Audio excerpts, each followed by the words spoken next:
Hello, everyone. I know I'm coming in a little early. Just want to make sure I've got everything lined up here and doing a little test run. Um, if you're on the stream, let me know if you've got audio. If you would let me know if you've got audio. I want to make sure this is not someone here. No. Okay. All right, so we're going to go ahead and get started. I want to say a welcome to everyone. Welcome to Buckwheat Farms Magic Emporium and Ballroom. Thank you for letting me know there's audio. Great. This is kind of exciting. Everything that's going on. If you heard my content from this morning, the river, you know that I'm really excited about everything that's going on. It's kind of a culmination of things of my life, of things I've seen going along my life path. In fact, 1968, the Beatles released a song called Revolution. You say you want a revolution. Well, you know, we all want to change the world. You tell me that it's evolution. Well, you know, we all want to change the world. And I think every one of us from that generation came into that idea of wanting to change the world.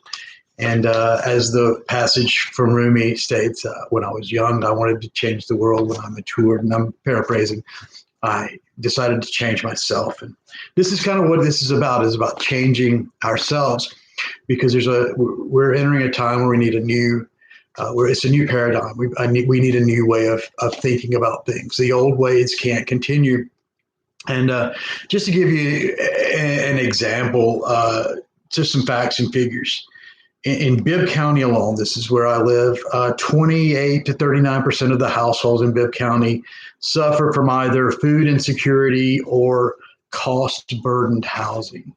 Now, you know, food insecurity it's defined as the state of being without reliable access to a sufficient quantity of affordable, nutritious food. It's the disruption, of eating patterns or food intake due to lack of money and other resources.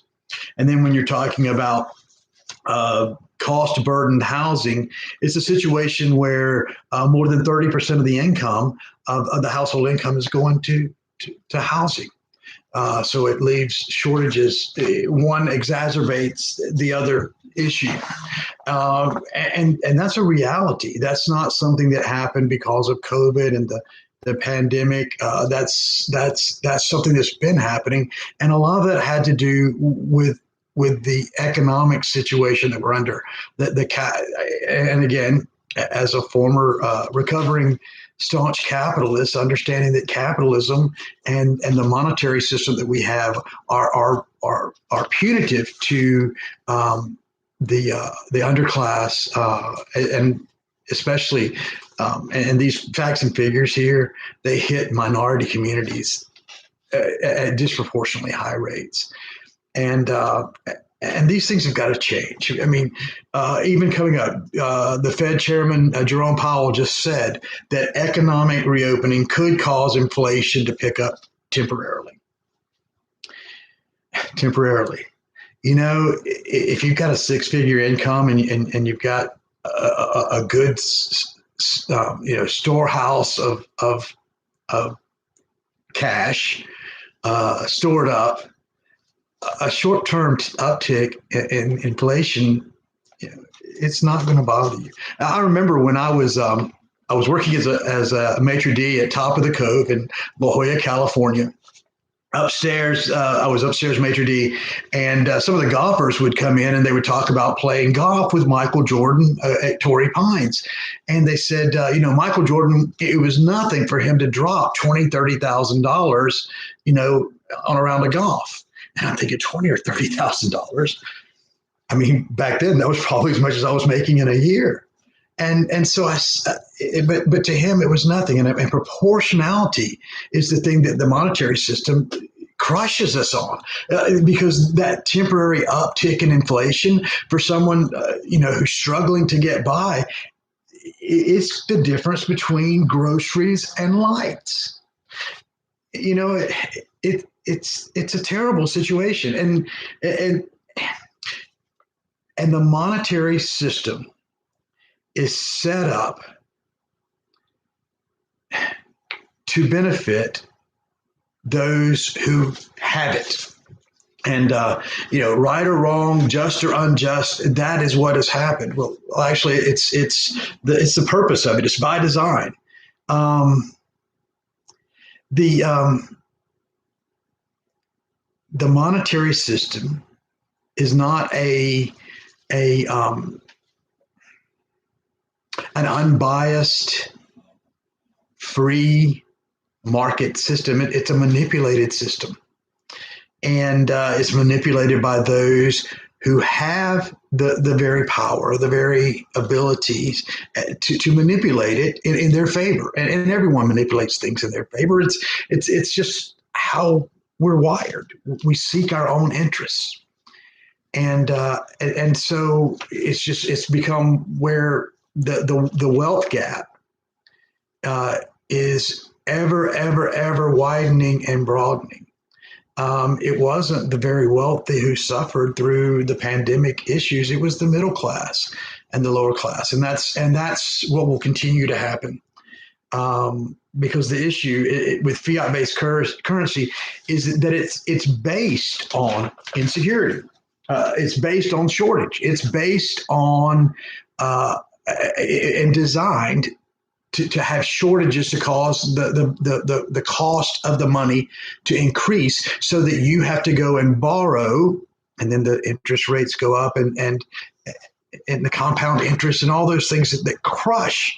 And also not only just the physicality of it. I mean, you can go to the CES website and they've got some really good articles by some really smart people who can tell you the economic mindset behind it. I mean, I can grasp it, but my aspect of it is the mind aspect of it, the will aspect of it, because the scarcity mindset that comes from fiat currency leads over into this mindset of lack and fear. So we get moved by irrational thought. We make terrible decisions, and it's a downward spiral. So what do we do? I don't have half the answers. Certainly don't have all the answers. My brother often asks me specifically. He's a really good questioner. He's a really good teacher for me, because he'll ask me, "Well, what about this situation? What would you do about this?" And I've finally gotten where I say, "Look, I don't have all the answers, but if you think about it, I believe you could come up with an alternative." And you've heard some of my content where I've talked about your next door neighbor who's, you're having issues. He's up at 8 a.m. on a Saturday morning. He's doing his lawn, working his lawn, and you're trying to sleep in, and you what's up with this guy? And instead of, dialing up the police and getting, government involved in this interaction, you find out that the guy is up on Saturday mornings because he gets his kids on Saturdays. He's a divorced father. And he wants to take care of his lawn so that he can spend as much time as he can with his kids. And so that's the difference in that mindset of the answers is that if the answer involves an outside agency causing the threat of violence or force to change it, if that's the only thing that we can think of, we've pretty much failed as a race. And it's like, come on, gigantic meteor, and wipe us out. So I don't have all the answers, and there are people in their communities now that are providing some of the answers, and the folks from the Grove, Stephanie and Sean, are with me now, and they're doing stuff out there, and you're welcome to post your links to your website and your information in the comments. I hope the folks from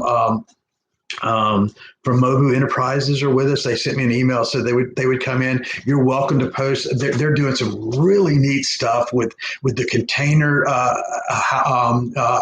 container houses, building dwellings out of the containers, and really neat stuff, and implementing some of the permaculture stuff that I'll talk about as far as the agriculture part of it, and there's Urban Harvest St. Louis, where they built a rooftop permaculture garden. There's the Venus Project, Solar Punk. There's all these things that are going on. So there's things that are going on in their communities. So what I'm talking about is what I want to do here, because every great movement forward, there's kind of like steps that it takes. There's that. And I'm talking about steps, evolutionary steps. I'm talking about the steps of a great move forward in a philosophical and the way that we are as a people, at our very being. And the first is, this isn't right. Someone looks and says, it's just not right. It's not right that this happens. And that's a great thing. It's kind of an awakening of our consciousness. But too often what happens is, this isn't right, and we agree, and we go on, and we've just made this mental assent that isn't right. But it continues. And then finally it gets to a point where somebody says, something should be done. Something should be done. Somebody should do something about this. And so there's that passion that's building, and it it has a little bit of momentum, but again, it doesn't change things. I kind of liken it on the evolutionary scale to the first guy says, hey, we ought to check out dry land, and the next guy says, hey, somebody ought to really investigate this dry land thing. And then finally there's somebody that says, let's do something, and kind of initiates the action. And that's kind of where I hope where we are right now, is that we're initiating the action, that we're moving things forward. And so this is the vision that I have for things in Bibb County, and not that I in the Middle Georgia area, for our exchange. And it's based on some simple concepts. It's based on the concept of permaculture, a sustainable permaculture, and a community exchange system. And I just want to go briefly explain for anyone who is not familiar with sustainable permaculture. It's really brief, because I'll post some links in the comments, or you can just Google sustainable permaculture. There's all kind of information about what it actually entails, but it's just going to give you an overview. It's the active practice of reducing your impact on the environment. You do it by reducing or replacing the use of limited natural resources, and you accomplish it by eliminating the use of certain products that have a high level of adverse environmental impact for us. And this is one of the things we're trying to do, because it's hard to get away from this consumerism of using things that are packaged in these plastic containers. And so I have all these plastic containers around here. You can see them back here. These are my seed containers. I have plastic containers that I'm trying to reuse as a result of this. Anyway, let me go forward. Or finding suitable alternatives that don't have a negative effect on the impact on the environment. See, when I say sustainable permaculture, everyone thinks of organic farming, and that's a piece of it. That's a part of it, but it's not the entire thing. You don't have to do all. You don't have to go in full bore like that. And we'll talk about that first. Let me get on with my notes here. I promised to you only 30 minutes or so, and I'll try to keep my time, because I try to honor others' time commitments.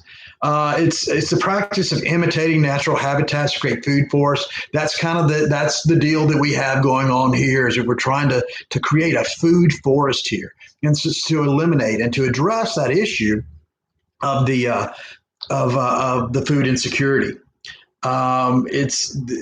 It's where I work with, not against nature. There's a lot of intricacies with that. Right, just today, I had my little pigs out in one area of my yard, actually doing no-till gardening for me, tearing up the grass and the things that are there, so that I can plant a food plot and plants that they can eat and enjoy themselves, and we can as well. It's based on 3 principles: care of the earth, care of people, and sharing the surplus. And so permaculture, and where can it work? It can work in rural areas, It can suburban areas, which is where we are. Rural areas tend to go more towards commercial operations, but there are viable commercial applications in the suburban areas and in the in urban areas as well. And especially here in Bibb County, in Middle Georgia, with the emphasis on downtown and urban permaculture, sustainable permaculture helps overcome all of the negatives of gentrification. And it also helps provide food for those who otherwise would be suffering from food insecurity. And in an area like our downtown area, where we have a large homeless population, and not any disproportionately large, but it is a pretty good sized homeless population here, because of weather and those things. I spent some time in that situation myself, so I know the things that draw. There are ample places to get food here. There's the people here are pretty generous. It's a giving area. So this is a hot spot for it. But one of the things that sustainable permaculture addresses is that in having food forests, one of the things they found, like in urban St. Louis, is that the ability for the homeless to actually get the food and work actually in the gardens it's something that elevates their esteem. And provides an uplift to their spirit. I mean, anyone that gardens understands, and digging in the dirt, you understand this. But the second part of this is the community exchange system, and this is kind of the swing, because not everybody's called, to plan to do the sustainable permaculture as far as developing a food forest in their yard. Not everyone's called to do that. It's not what everyone wants to do. And that's perfectly all right. And when you're talking about sustainable permaculture, there are small steps that you can take. I mean, just something as simple as not operating through the big box retailers and buying locally, or choosing to operate like here in Macon. There's a coffee company called Z Beans, and they're dedicated to sustainable sustainable operations, where all of their products are readily compostable. They don't cause any impacts to the environment.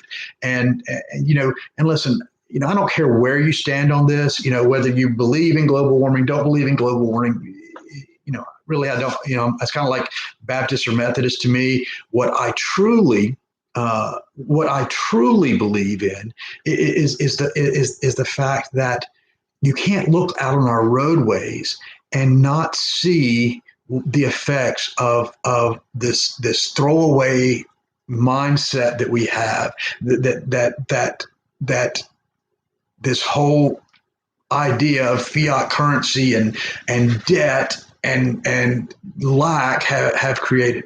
And again, I remember when my wife and I, several years, for 3 years, we did what we called Adopt a Block in an underserved, a great and beautiful area of Macon, Georgia, that a lot of people with my complexion are afraid to drive through. But for no other reason than lack mentality. But we went through that area. We would clean up every Saturday morning. Some of the kids would go through. We would do it. We had adopted 3 different streets, and she would take some of the kids on one street, and I would take some of the kids on the other street. And we pick up bags of trash, and a lot of times we pick up so much trash, we'd have to set the bags down and come back with my truck and pick it up and haul it off. And so we can't continue in that way. And so even if you just make a commitment to not use as much plastic, not driving to the store there as often, there's just different things that you can do. And I don't want to get too far into that, because that's for every person to decide. But I want to get to the kind of the swing thing, the community exchange system. A community exchange system is an alternative to cash. And I didn't want to go into details in this video because, again, I'll link to the community exchange system, their website, and they explain everything so much better. They're not an economy. They're not a membership club. All it is a platform that individual communities can use to develop their own unit of exchange, separate from the dollar and without all of the artificial controls on the dollar that cause your dollar to shrink while the dollar of those who are heavily invested in the dollar increases. The community exchange system, they state as their mission to provide tools, knowledge, and opportunities for local communities to facilitate the sharing and exchange of resources in ways that contribute to a more just, equitable, and sustainable world. And in a lot of ways, it's already happening. Any of you guys that are doing, in video games, you win the video tokens. Those are means of exchange. Cryptocurrencies are means of exchange. Just decentralized finance, the ability of electronic exchange has created this opportunity, and there's really no need for money. It doesn't really exist, and they keep selling us on the idea that it exists, so that they can sell us more of it. But what it does is the CES keeps money in the community. It serves as an online platform to facilitate the exchange. It's also an online marketplace where the users, they can advertise their skills, offerings, requirements, and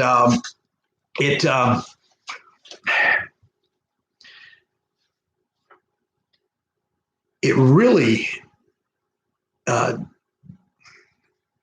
I almost hate to use the word because someone watching this video but it democratizes earnings. It makes it just. It's a just system because no longer are you earning in an inflated system. Let's just take, for an example, someone who is homeless in Macon, Georgia. In our current system, they have no way of generating their own source of value. Their value is assigned by whatever others give to them. But under this system, they would be able to trade their abilities. And again, the CES system is really, really powerful for artisans and craftspeople and those who have a hard time breaking into the market. Again, markets that are held off, they're controlled and closed by regulatory or the laws and blocks to those who would enter in, and who are the ones that are setting up the regulations, the ones who have the most invested in the current system.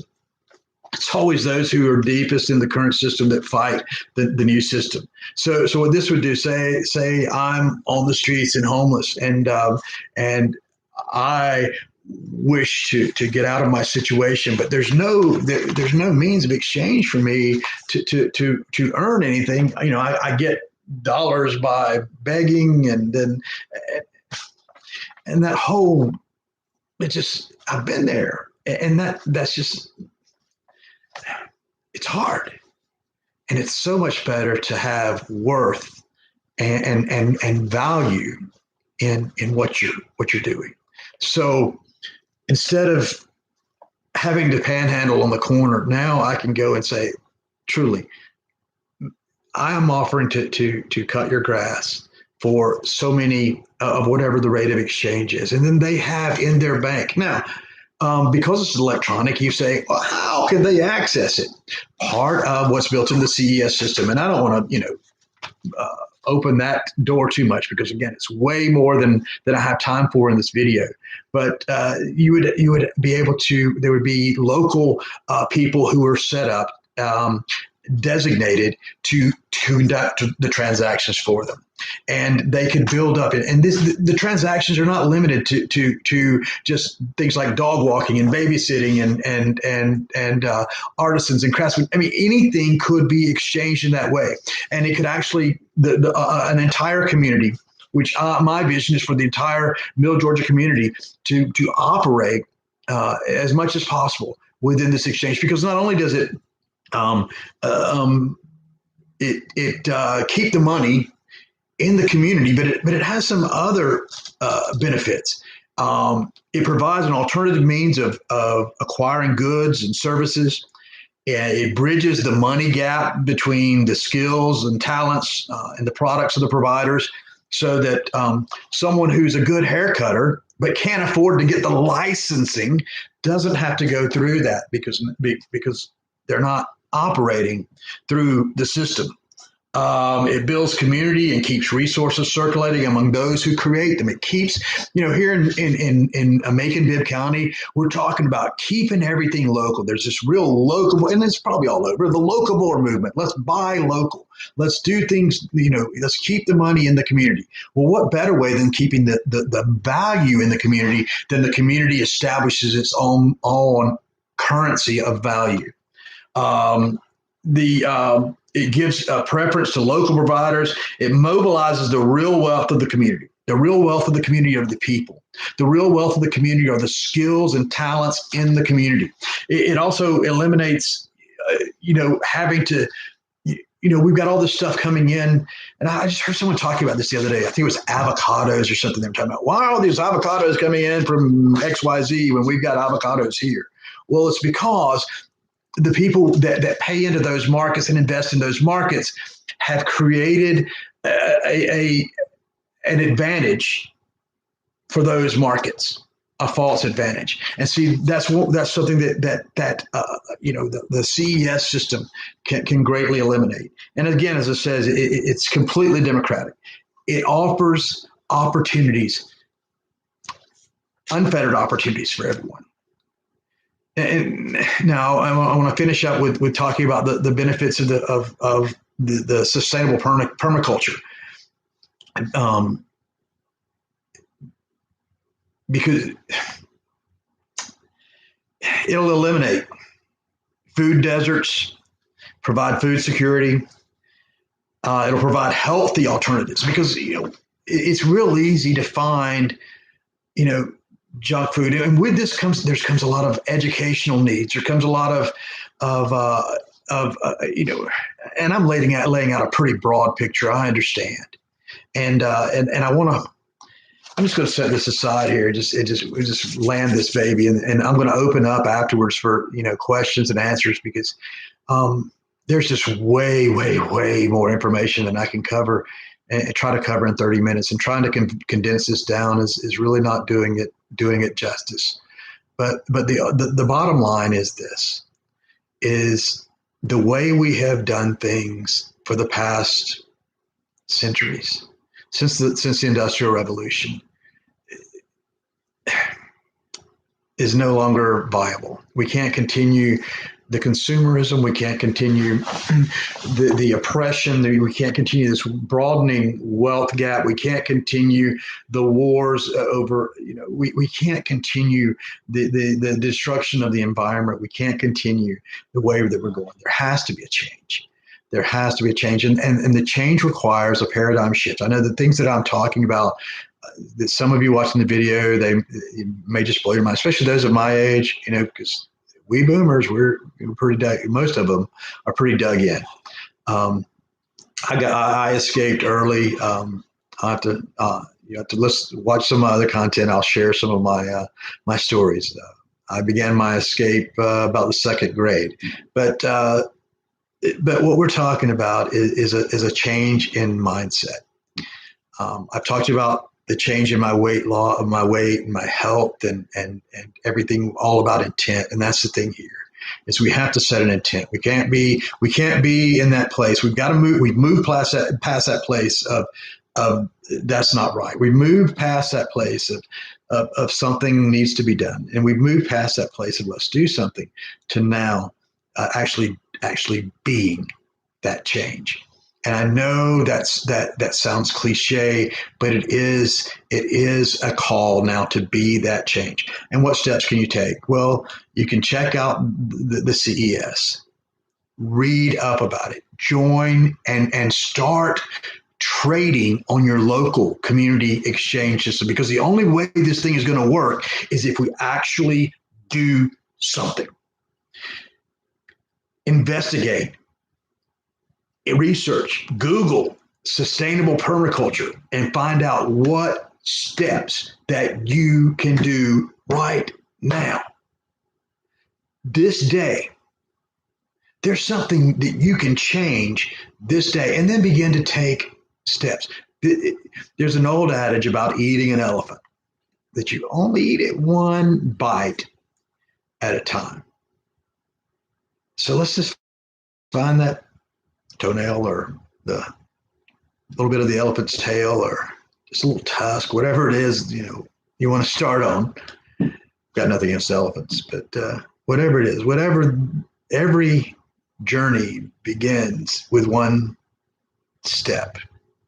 And so I'm just asking you today to make a determination to make a step. And I'm going to come back with more, live content, next week, and share with you what we're doing here, because it's not only a challenge to you, it's not only a challenge, going out, it's a challenge going in. There's more that I can do. So I'm going to finish up now and open it up. If anyone has any questions, you type them in, and I'll be happy to answer them. I'm going to hang around for a few minutes and see. If not, I just want to thank everyone for being here again. Please leave your links in the comments so that others can link to your services.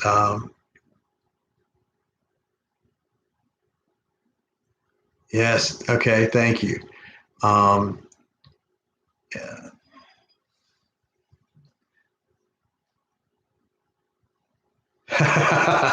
Elephants are the main symbol of abundance and prosperity. Wow. Wow. So you guys are looking at the you guys are looking at the property for the food forest. Wow, this is great. See, there's a lot of things happening. Glad you were with me. Glad you were here, Dennis. Listen, you should check out the CES, the area where you guys are, and that little community up there. Man, you guys could rock out. You guys could just have your own little world going on up there, and not have to worry about anything. That's cool. Yeah. Well, we'll hang out just a few minutes longer. And again, I want to thank everyone who was here. I hope you got something from it. I hope you were challenged. I was challenged. Well, we're going to clock out now and see if I think I can post this to the regular sites now. I'm not sure. I'm really relatively new here to the YouTube experience, but again, it was enjoyable. Blessings and peace to all of you. Namaste.